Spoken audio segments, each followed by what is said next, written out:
Hello, beautiful humans, welcome back. Picking up where we left off from yesterday, recreating our lovely little sunset Bob Ross fantasy. Once I've kind of laid down all this lovely pink to soft purple to kind of, I don't know, is she indigo? Have we talked to her? Does anyone know her proper name?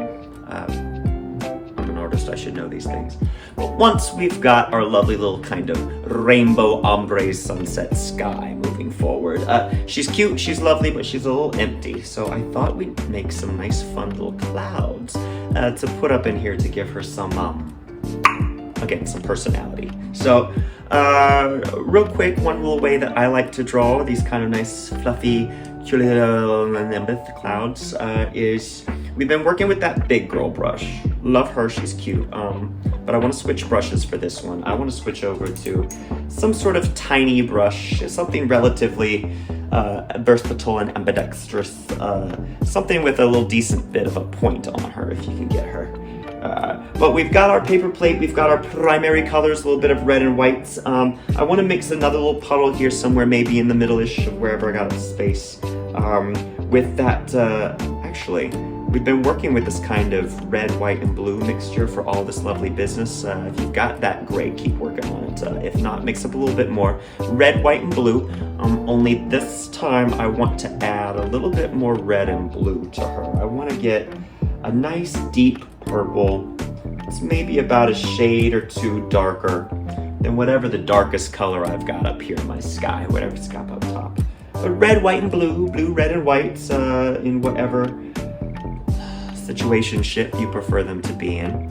But once you got that, I'm going to get a little bit of that dark purple right there on the tip, of my tiny little baby brush. I can't say skinny bitch. Oh, it's fine. But I'm going to go into a few random places. This I'm going to kind of leave up to you and allow y'all some creative freedom to explore rather than trying to match this exactly. I want to give you some room to play to make it individual and yours. But just to show you real quick a sort of idea of how I like to draw clouds is with that little skinny brush with a little bit of that darker purple on it.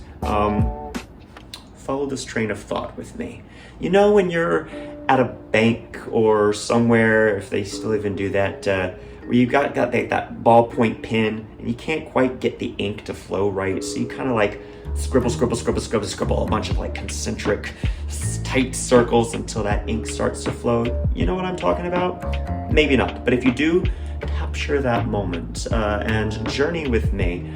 So keeping that idea, these little tight concentric circles, I'm going to go up here into my sky wherever I feel like I want my cloud to be.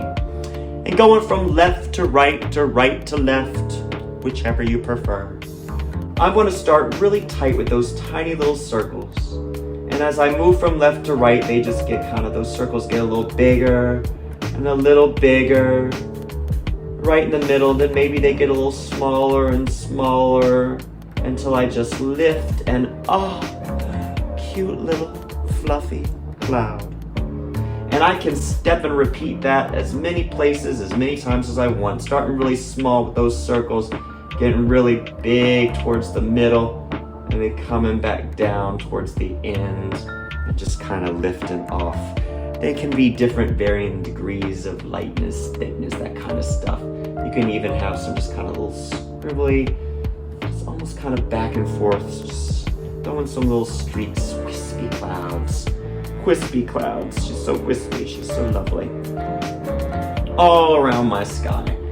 However you few, look, I added a little more red and blue to that, deepen her down, give her a bit more of a darker cloud shape up there. I kind of like that. Oh my god, she's kind of cute. I'm going to give her a few more of those sisters. But however much you feel like you need in your sky, I don't know if she's a beautiful Arizona day and just has one little sad, lonely lady hanging out there somewhere in the distance. I don't know if we're on the East Coast and it's just covered in clouds, storms are coming, storm just finished. That is sort of up to you and your narrative journey of whatever painting we're going in. But I'll say maybe 2 or 3 just to, show off to your friends that you know how to do it. Anywhere, everywhere, however you're feeling in and around my sky. with that light purple, or excuse me, darker purple. Lighter purple, darker color purple, I don't know. You've seen the sky, it's crazy. Try doing it in a couple different shades. One extra credit step though, for my extra credit people, well, you know, I'm not really giving credit, but again, if you want to be extra for no damn reason but to be a little extra, once you've laid down these kind of dark clouds, get that little skinny brush of bath, get her clean as she, you know, as clean as she feels like she wants to be. And then somewhere on your little palette, mix up a new little puddle of paint. Mix yellow with just a tiny bit of white in it. Yellow and white and yellow, right on the tip of that skinny brush. And then I can go down just saying, based on the colors here, my sun is pretty set pretty far, she's down here. So maybe kind of tracing along the bottoms of some of these clouds. I'm just gonna kind of throw in a little bit of those same kind of curls there. Throwing in a little bit of that yellow there, look at that, a little bit of yellow. Get a little more yellow and white. Down right along the bottoms there. Just letting me know that the sun is popping out. Throwing a little bit of color. A little bit of color on some of those clouds there. If your darker paint is still on the wet side, it might blend in, might give you some sort of interesting color variations. I say go with it, let it happen. You know, those happy accidents are how we discover beautiful things in art. A lot of the game for this kind of natural stuff is just sort of dragging your brush around and letting her go where she wants to go. And then the real artistry is in damage control. So don't be afraid to get messy. Don't be afraid to try things. Safe space here. We're just throwing in a little bit of lighter colors down there, wherever your light source is coming from. Want to give them an idea if you got a little bit of peek in there. So yeah, step and repeat to however cloudy your sky wants to be. And then I will see you next time as we move from our lovely sky down to our earthly plane. Be well, stay awesome, and talk soon.